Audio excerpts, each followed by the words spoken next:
उस दिन इंटरनेट पर एक दूसरे को सूचित कर सब पुराने सहपाठी दिल्ली यूनिवर्सिटी में एकत्र होने वाले थे। धीरेन्द्र तयशुदा स्थान पर समय से कुछ पहले ही पहुंच गया था, जैसे सब साथियों से मिलने की सबसे प्रबल इच्छा बस उसे ही हो। कॉलेज की सारी बातें आज भी उसके मस्तिष्क में वैसी ही जीवंत हैं जैसी 16 बरस पहले थी, परंतु सबसे अधिक जीवंत है हैरी यानी हरीश श्रीवास्तव और एली यानी अलीशा सिंह की अनोखी कहानी। अकेले बैठे बैठे उसे दूसरे छोर से अपने सहपाठियों के साथ साथ अपने भी चिल्लाने की आवाज आने लगी थी। आगे मत जा हैरी, आगे पानी का बहाव बहुत तेज है, रुक जा हैरी, आगे मत जा। बरसात के दिन थे, गंगा अपनी गंभीर प्रौढ़ा छवि को त्याग कर किशोरी सी चंचलता पर उतार आई थी। दिल्ली यूनिवर्सिटी से आया छात्र छात्राओं का ग्रुप हरिद्वार में मटरगश्ती करता फिर रहा था कि बिना घाट वाले किनारों पर ठहरकर सबको अचानक रोमांच की सूझी। सब उतर पड़े उमंगती गंगा की उद्दाम उर्मियों पर। छात्राओं में तो केवल 2 ही साहस कर सकी थीं, चेतना और अलीशा। रोकते रोकते हैरी बहुत आगे निकल गया था। यों वो कद काठी में इतना हट्टा कट्टा तो नहीं था, पर यौवन का जोश और खूबसूरत सहपाठिनों के सामने स्वयं को सबसे ज्यादा साहसी दिखाने की ललक उस दिखावा पसंद को उस क्षण क्षमता से अधिक होना दिखाने पर मजबूर कर रही थी। लहरें चाहे किसी साधारण नदी की हो या पवित्र पापमोचनी गंगा की, जब अपनी सी पर आती हैं तो किसी परभक्षी से कम नहीं होती। घुमंतुओं को देख उन्हें भी मस्ती सूझी, एक के पीछे एक भागी और हैरी को अपना शिकार बनाकर चलती बनी। अगर धीरेन्द्र और अलीशा ने अपनी जान की बाजी लगाकर उसे बचाया न होता तो ईश्वर ही जानता कि उस दिन उसका क्या होता। धीरेन्द्र ने तो मदद भर ही की थी, बाहर निकालकर तो उसे एली ही लाई थी। हरियाणा के किसान परिवार की बेटी एली यानी अलीशा को ईश्वर ने लड़की तो जरूर बनाया, परंतु कद काठी और शारीरिक बल किसी हट्टे कट्टे लड़के से कम नहीं दिया था, जिसे उसने कई बार साबित भी कर दिखाया था। कोई उसे लड़की समझकर उसकी मदद करे, ये उसके लिए अपमान का विषय हो सकता था। अक्सर उसके बैचमेट उसे एली दादा पुकारते। उस दिन की घटना के बाद हैरी जान बचाने वाली एली का ऋणी हो गया था, थोड़ा बहुत धीरेन्द्र का भी, और तीनों की दोस्ती दिन पर दिन गहराती चली गई। लड़का लड़की की दोस्ती अपने चरम पर पहुंच रिश्ते में बंध जाने को आतुर हो उठती है, उक्ति चरितार्थ हो गई। एली ने अपनी अथक मेहनत के बाद 12वीं कक्षा में हरियाणा बोर्ड टॉप किया था। इस एवज में उसकी जिद पर उसे दिल्ली पढ़ने भेज दिया गया था। शादी ब्याह में मर्जी चलने देने का तो प्रश्न ही नहीं था, परंतु धुन की पक्की उस लड़की ने ठान लिया तो कोई माने या न माने फर्क नहीं पड़ता। खाप पंचायतों के भय भी उसके निर्णय को नहीं डिगा सके और उसने हैरी यानी हरीश श्रीवास्तव से धीरेन्द्र, सूरज आदि मित्रों के सहयोग से चुपचाप आर्य समाज मंदिर में विवाह रचाया और अपने हॉस्टल लौट गई। खुद को सही साबित करने के लिए तर्क रखा कि प्रेम विवाह तो प्राचीन युग से मान्य है। माह भर ही गुजरा होगा, एली 3 दिन की छुट्टियों में गांव गई थी। संयोग की बात, उसके गांव के पंडित के साथ वो पंडित भी बैठा हुआ था जिसने एली का विवाह कराया था। एली उसे देखकर ठिठक सी गई। उस पंडित ने भी उसे पहचान लिया और उसका परिचय जाने बिना ही उसके ताऊजी से उसके आर्य समाज में किए गए प्रेम विवाह की बात बता दी। एली के कान में भनक पड़ते ही वो ढलती हुई सांझ की परवाह किए बगैर हैरी के पास दिल्ली चली आई। मजबूरन अब हैरी को चुपचाप किया विवाह अपने पिता को बताना पड़ा। थोड़ी बहुत नाराजगी के बाद वो मान गए। एली का परिवार किसी तरह भी नहीं माना तो हैरी के माता पिता ने अकेले ही एक स्वागत भोज देकर उन दोनों को पति पत्नी होने की मान्यता समाज में दिला दी। अब तक एली और हैरी सहपाठी मित्र रहे थे। तू तड़ाक, मारना पीटना, धक्का मुक्का सब कुछ समान रूप से चलता, पर अब एली दादा कहलाने वाली वो दबंग लड़की हैरी की पत्नी बन चुकी थी। उसकी जिस बोल्ड इमेज का हैरी दीवाना हुआ था, अब वही इमेज समस्या थी। उसके निरे देसी पति की तरह के व्यवहार पर एली कहती, यार हैरी, तुम तो पूरे के पूरे परंपरागत हिंदुस्तानी हस्बैंड ही हो गए। अब यही सच्चाई है, हैरी रूखा सा उत्तर देता। अभी उनकी शादी को 3 माह ही हुए थे कि हैरी की मां को पक्षाघात ने जकड़ लिया। हैरी अपना पहला इंटरव्यू देने शहर से बाहर गया हुआ था। दिल के मरीज उसके पिता बुरी तरह घबरा गए। एली ने सास को गोद में उठाया, कार की पिछली सीट पर लेटाया और ससुर को जल्दी से कार में बैठाकर कार हॉस्पिटल की तरफ दौड़ा दी। बाद में ससुर ने कहा, हमें पता ही नहीं था तुम कार भी चला लेती हो। पापा, अगर मेरे किसी दोस्त के पास ट्रेन या प्लेन होते ना तो वो भी मुझे चलाने आते होते। वो तो धीरेन्द्र के पास सिर्फ कार ही थी, मैंने उसी से सीखी, उसी की कार खूब चलाई और ठोकी ठाकी भी, हंसकर बताया था उसने। एली ने महीनों हैरी की मां की मालिश व दवा दारू कर उन्हें उनके पैरों पर खड़ा कर दिया। दोनों बुजुर्ग जान गए कि हैरी अनजाने में बहू नहीं, अनमोल हीरा ले आया था। सास ससुर से पक्की दोस्ती हो गई थी उसकी। हैरी के इस तरह विवाह कर लेने पर रूठे हुए रिश्ते नातेदार भी उसके दिए मान सम्मान के आगे नतमस्तक हो पुनः आत्मीय बन गए थे। घर में जो भी आता एली को ही पूछता, उसकी ही प्रशंसा करता। यहाँ तक कि हैरी के माता पिता भी लापरवाह, दिखावा पसंद, बेटे से ज्यादा बहू पर ही भरोसा करते। शिक्षा से लेकर शारीरिक सौंदर्य तक एली हैरी से 21 नहीं 25 बैठती।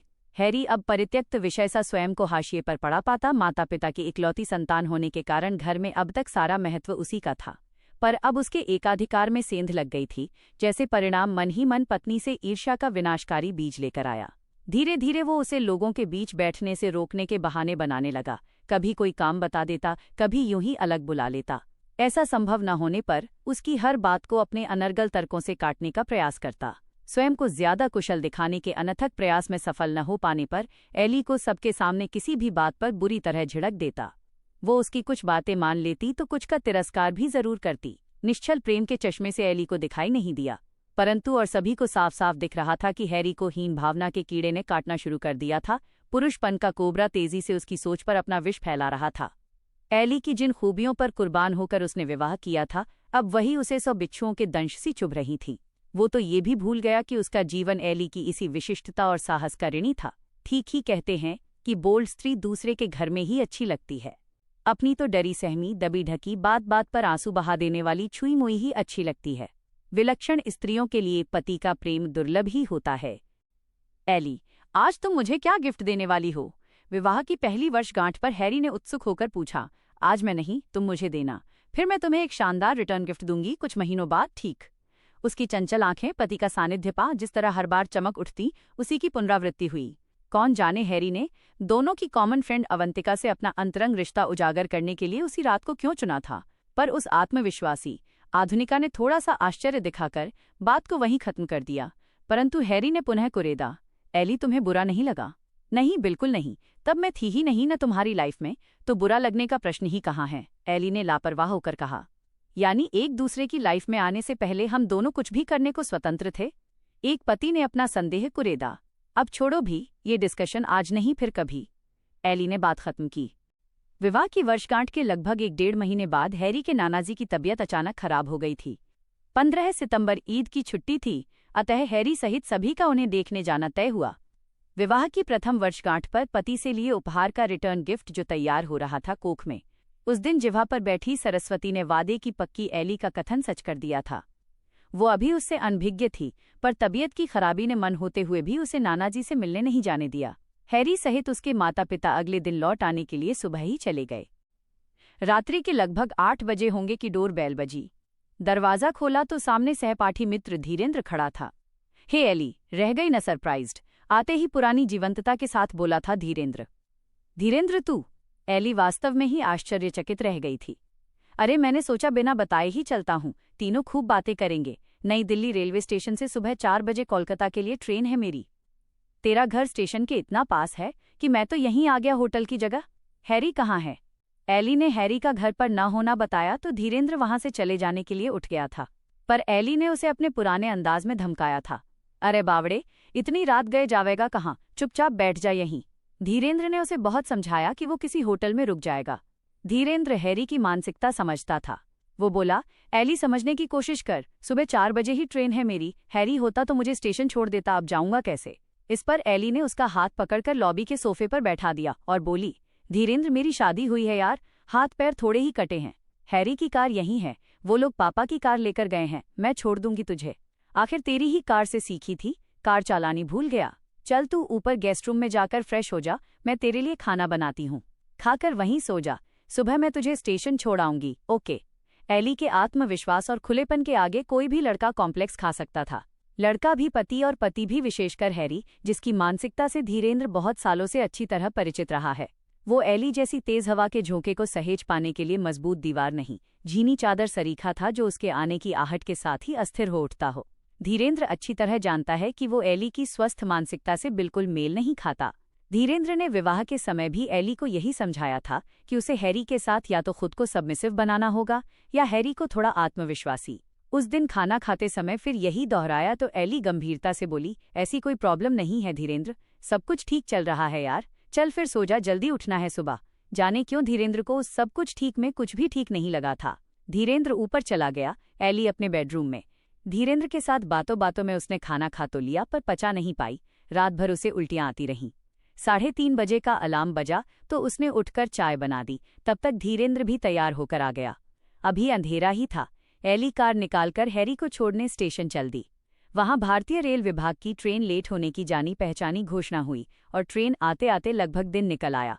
एली रात भर उल्टियां करते रहने की वजह से बेहाल हुई घर आकर थोड़ी देर के लिए लेटी ही थी कि उसकी आंख लग गई। हैरी अपने माता पिता के साथ ऑफिस टाइम से पहले ही लौट आया। उसके कई बार डोर बेल बजाने और आवाजें लगाने पर ही एली की नींद खुल सकी थी। उसने ये पहला अवसर हाथ आते ही एली के विरोध में अंदर ही अंदर पल रहे आक्रोश, ईर्ष्या, असुरक्षा और क्रोध सबको एक साथ स्वतंत्र कर दिया। एली हड़बड़ाहट में समझ ही नहीं पाई कि क्या हुआ। माहौल इतना बिगड़ गया कि उन दोनों की बात हो ही नहीं सकी। अतः धीरेंद्र के आने और रात में रुकने की बात बताना स्वतः ही स्थगित हो गया। एली रोई गिड़गिड़ाई तो नहीं, पर हाँ, हैरी के अप्रत्याशित व्यवहार से आहत जरूर हुई। सुबह उसकी मेड भी दरवाजा खटखटा कर लौट गई थी। अब दोबारा आते ही बोली, का हुआ बऊजी? पड़ोस वाली सेठानी कह रही कि आप रात भर जागत रहीं और अंधेरे में ही कार लेकर कहीं भागी। तबीयत तो ठीक है आपकी? एली ने उसे उत्तर न देकर काम करने का संकेत किया, परंतु हैरी के कान तो जैसे उधर ही लगे थे। उसने थोड़ा सा और क्रोध अपनी आंखों में उबाला और बिना बात किए ही ऑफिस चला गया। वो क्यों जागती रही और दिन निकलने से पहले ही कर लेकर कहाँ गई थी? ये सब उसे अच्छी तरह डरा लेने के बाद पूछने वाली बातें थी। शाम को घर लौटते समय भी सुबह की सख्ती याद रखनी जरूरी थी, जिससे पत्नी में थोड़ा भय तो उत्पन्न हो और पत्नी पत्नी की तरह तो रहे। या हमेशा एली दादा ही बनी रहेगी? अब वो उसका पति है, छात्र जीवन का मित्र मात्र नहीं। किसी स्त्री के जीवन में जो पुरुष देवतुल्य होने का ओहदा रखता है, वो एली के जीवन में अब वही पुरुष है। और देवता के सामने तो बलि से बलि को भी नतमस्तक होना ही होता है। परंतु एली ऐसी किसी भी धार्मिकता से कोई सरोकार नहीं रखती, अतः बात उसने भी नहीं की। शाम को धीरेंद्र ने स्वयं ही फोन करके उसके घर खुद के रुकने की बात बताई। हैरी में शंका की ज्वाला तो नौकरानी के प्रश्न ने ही भड़का दी थी। धीरेंद्र की बात सुनकर तो वो और भी तिलमिला उठा। किसी के घर में न होने पर भी एली ने किसी पुरुष को घर में रखा, रात भर, वो भी घरवालों की चोरी से। यानी वो जानबूझकर हमारे साथ नाना को देखने नहीं गई।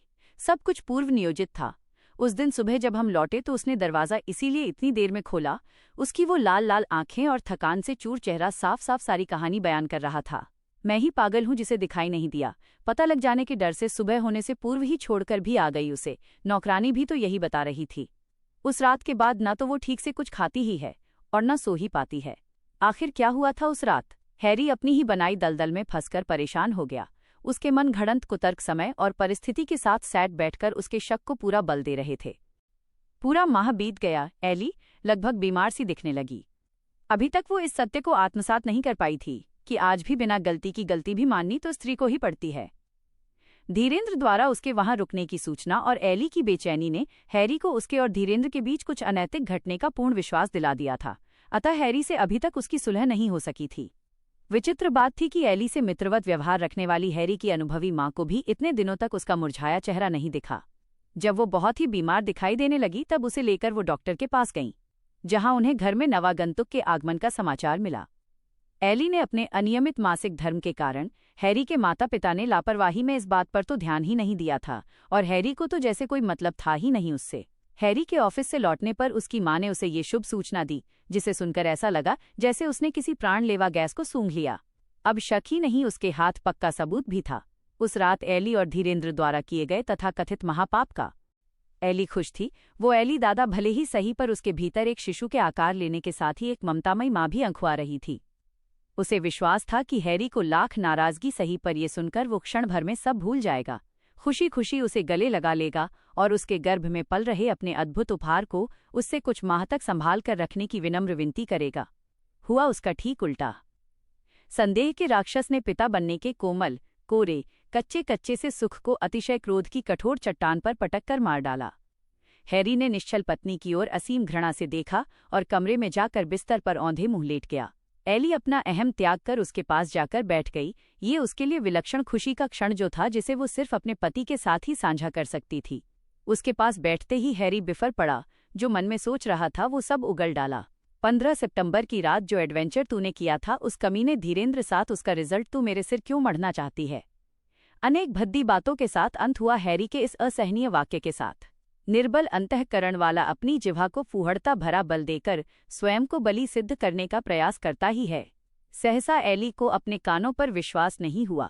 सारी दुनिया को ताक पर रख जिसको अपना जीवन साथी बनाया था, उसे सारे जीवन का तो क्या, उस पर मात्र एक रात्रि का भी विश्वास नहीं हुआ था, तब जबकि कि वो उसे बरसों से जानता था। इतनी अशोभनीय बात की न कोई सफाई हो सकती थी, न माफी दी जा सकती थी।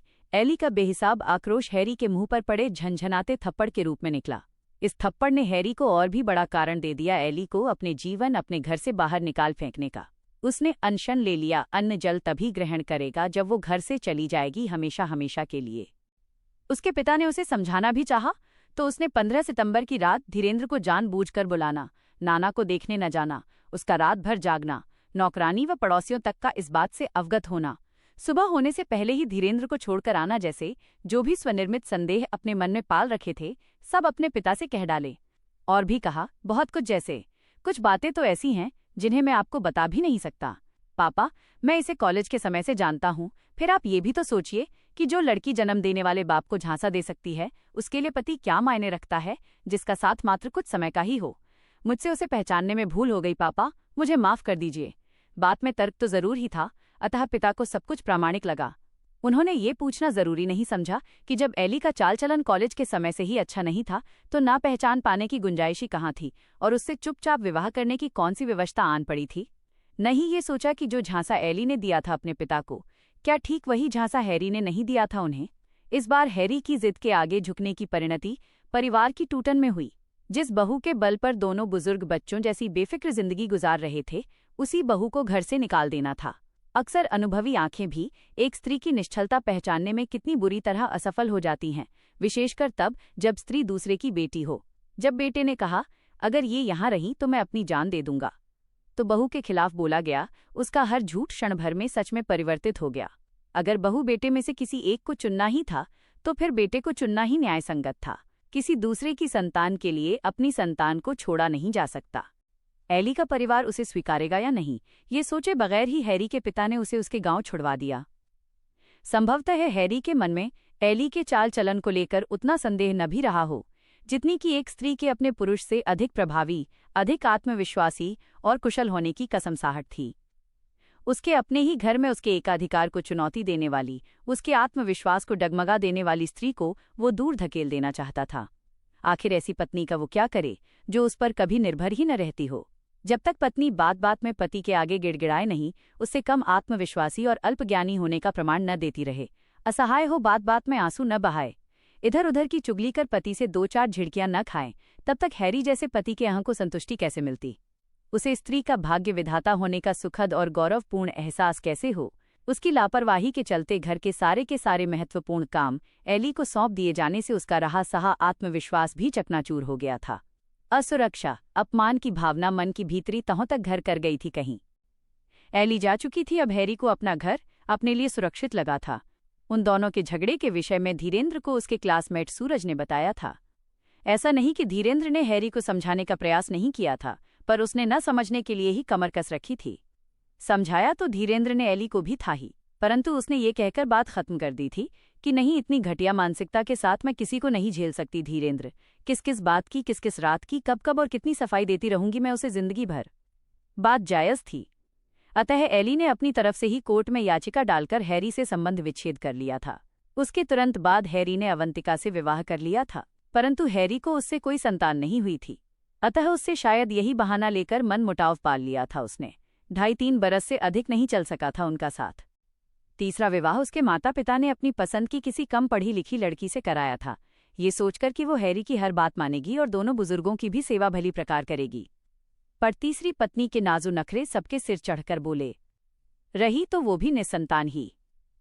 एली के बाद हैरी के 2 विवाह हो जाने के बाद भी उसके निसंतान रह जाने ने एली पर लगे तथाकथित चरित्रहीनता के दोष को हैरी के परिवार और समाज ने तो सत्यापित किया ही। एली के अपने नितांत करीबियों, जिनसे वह खुद पर विश्वास रखने की आशा रख सकती थी, ने भी उसका साथ नहीं दिया। एली सच को सच साबित नहीं कर सकी थी, अतः उसने अपना पक्ष रखना ही छोड़ दिया।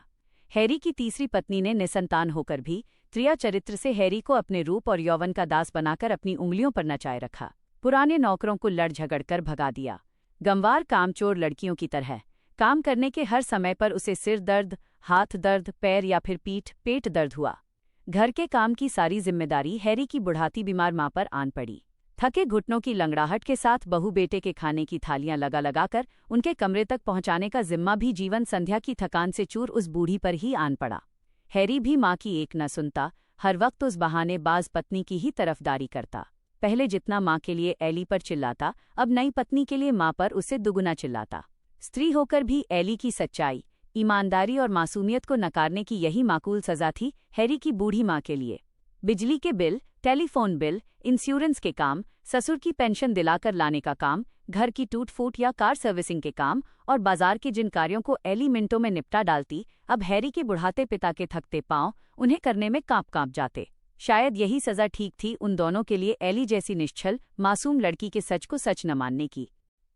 कार्यालय में विदेशी तकनीशियनों की विशेष मीटिंग की वजह से धीरेंद्र की पत्नी तो नहीं आ सकी। हाँ, वो अपनी दोनों बेटियों के साथ आया है। आज 16 बरस के लंबे अंतराल के बाद सारे बैचमेट अपने अपने परिवार सहित एकत्र हुए हैं। हैरी और एली भी आए हैं, अलग अलग। हैरी अपनी तीसरी पत्नी के साथ आया है और आज भी निसंतान ही है। एली अपने जाने पहचाने अंदाज में आई है, वो जरा भी तो नहीं बदली। उसके चेहरे पर पूर्ण संतोष, गरिमा, आत्मविश्वास और प्रसन्नता का बरसों पुराना भाव यथावत है।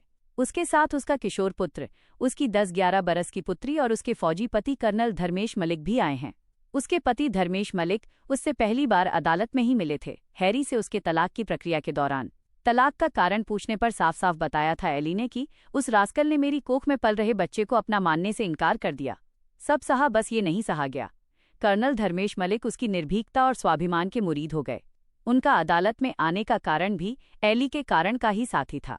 पत्नी की संकीर्णता ने जब जीवन दूभर कर दिया तो उन्हें भी सड़ते संबंधों का बंधन तोड़वाने कानून के दरबार में जाना पड़ा था। फिर तो कई बार एली से अदालत के बाहर भी मिले और दोनों के तलाक के बाद जल्दी ही उसके सामने अपने साथ आने का प्रस्ताव रख दिया उन्होंने। वैसे भी बहुत देर तक सोचने समझने का वक्त फौजी के पास होता कहाँ है। जिस अदालत में दोनों ने अपने अपने मृत संबंधों से छुटकारा पाया था, उसी अदालत में आकर जल्दी ही अपने मध्य एक जीवंत रिश्ते को साकार किया। कर्नल धर्मेश मलिक ने बच्चे सहित सिर आंखों पर बैठाकर ससम्मान अपनाया था एली को। एली के पुत्र की अकल का तो पता नहीं, पर शक्ल, कदकाठी और रंग, यहाँ तक कि हंसने और चलने का ढंग भी हूबहू हैरी के जैसे है। किसी डीएनए टेस्ट की आवश्यकता नहीं है उसे हैरी की संतान साबित करने के लिए। हैरी के चेहरे पर इतनी हैरानी नहीं जितनी बेचैनी के साथ वो उसे अपलक देखे जा रहा है, क्योंकि एली का निर्दोष होना तो वो तब भी लगभग जानता ही था। किसी से भी एकाग्र होकर बात नहीं कर पा रहा वो। बार बार कोई अदृश्य शक्ति उसे हूबहू अपने जैसे उस किशोर की ओर खींचे ले जा रही है जिसे उसने जन्म लेने से पहले ही बड़ी बेरहमी और बेशर्मी से अपना कहने से इनकार कर दिया था। वही नन्हा अब किशोर हो गया था और आज मोहिनी मुस्कान उछाल उछाल कर हैरी को पश्चाताप के नरक में धकेले जा रहा था। हैरी पल भर भी तो स्थिर नहीं रह पा रहा। बेचैन होकर बार बार हाथों को मल रहा है, कभी अपना निचला होंठ दांतों से दबा रहा है तो कभी अपने नाखून काट रहा है। अपनी संतान को सामने देखकर अभी तक निसंतान ही कहलाने का दर्द उसे वहां चैन से खड़ा रहने नहीं दे रहा। एली के चेहरे की पूर्ववत आभा उसे विचलित करती हुई जैसे सदा के लिए पराजित ही रह जाने का अभिशाप दे रही है। ऊपर से आयु के इस पड़ाव पर अपनी ही कार्बन कॉपी सा किशोरावस्था में ही अपनी ऊंचाई से भी ऊंचा होता अपना ही जवान बेटा सामने देखकर भी उसे अपना नहीं कह पाने की विवशता उसे भीतर तक भेद रही है। अपनी गलती के लिए उसे क्षमा भी न मांग पाने की कसमसाहट अब उसे जीवन भर पश्चाताप के अतिरिक्त कुछ दे भी तो नहीं सकेगी। परंतु अब पश्चाताप का भी कोई अर्थ नहीं, इतना तो वो एली को जानता ही है। तभी एली का किशोर बेटा, जो अब तक अपने बगल में खड़े कर्नल धर्मेश मलिक से कुछ फुसफुसा रहा था, अनायास ही अपने दोस्तों के समूह से थोड़ा अलग हटकर पानी पीने के लिए किनारे की तरफ बढ़ा। हैरी का शरीर अनजाने ही एक तीव्र आकर्षण से उस ओर मुड़ गया। उसकी आंखें उस लड़के के हर हाव भाव, हर हरकत को पकड़ रही थीं। वो न केवल हैरी जैसा दिखता था, बल्कि उसके चलने, यहाँ तक कि पानी की बोतल पकड़ने का अंदाज भी 16 साल पहले के हैरी से मेल खाता था। यह दर्दनाक समानता हैरी के अंदर घुसे पश्चाताप के विष को और तेज कर रही थी। एली, जो दूर से ये सब देख रही थी, धीरेंद्र और अपनी बेटी के साथ हंसकर बातें कर रही थी, लेकिन उसकी निगाह भी हैरी की बेचैनी को समझ रही थी। उसके चेहरे पर विजय की भावना नहीं थी, बल्कि एक शांत गरिमापूर्ण स्वीकार्यता थी। उसे कोई सफाई देने की जरूरत नहीं थी, क्योंकि सच आज खुद उसके सामने खड़ा था। कर्नल धर्मेश मलिक ने हैरी की तरफ एक क्षण देखा। उनकी आंखों में कोई दुर्भावना या ईर्ष्या नहीं थी, बल्कि एक फौजी जैसी सीधी और स्पष्ट समझ थी। उन्होंने धीरेंद्र से हाथ मिलाया और एली की ओर मुड़े। एली, हम थोड़ा चलते हैं, बच्चे थक गए होंगे। चलते चलते एली एक पल के लिए रुकी। उसकी नज़र हैरी से मिली। इस बार ना आंखों में कोई आरोप था, न ही कोई निश्चल प्रेम। सिर्फ 16 साल की परिपक्वता और स्वयं पर अटल विश्वास था। हैरी ने अपने हाथों को मलना बंद कर दिया था। उसका चेहरा सफेद पड़ चुका था। वह कुछ कहना चाहता था, लेकिन उसके गले से आवाज नहीं निकली। एली ने एक गहरी शांत सांस ली और अपनी बेटी का हाथ थामा। उसने हैरी की ओर एक आखिरी नजर डाली, एक ऐसी नजर जिसमें उसका अतीत, उसका त्याग और उसका गौरव सब कुछ समाया हुआ था, और बिना एक शब्द कहे अपने पति कर्नल धर्मेश मलिक और बच्चों के साथ उस समूह से दूर अपने सम्मान और संतोष से भरी जिंदगी की ओर बढ़ गई। हैरी वहीं खड़ा रह गया। उसके अगल बगल उसकी तीसरी पत्नी और माता पिता थे, लेकिन वो पूर्णतः अकेला था। उसे महसूस हुआ कि उसने सिर्फ एक पत्नी को ही घर से बाहर नहीं निकाला था, बल्कि अपनी खुशी, अपना भविष्य और अपने पुरुष होने का वास्तविक गौरव भी हमेशा के लिए खो दिया था। जिस बेटे को वो अपना कह नहीं सका था, उसकी परछाई उसके चारों ओर मंडरा रही थी, उसे याद दिला रही थी कि जीवन में कुछ गलतियां ऐसी होती हैं जिनकी सजा पश्चाताप की बेड़ियों में बंधी होकर ताउम्र काटनी पड़ती है। हैरी अपनी तीसरी पत्नी की ओर मुड़ा। अब वो उसे देवता की तरह पूजने वाली कम पढ़ी लिखी स्त्री नहीं, बल्कि उन तमाम चीजों का प्रतीक लग रही थी जो उसके जीवन में अब नीरस और महत्वहीन थीं। जैसे ही एली उसके परिवार के साथ द्वार से बाहर निकली, सूरज की एक तेज किरण उसकी आत्मविश्वास से भरी चाल पर पड़ी और हैरी के विषाद भरे जीवन पर एक स्पष्ट अंतिम फैसला सुना गई। ये अंत एली के स्वाभिमान की जीत और हैरी के चिरस्थायी पश्चाताप को रेखांकित करता है।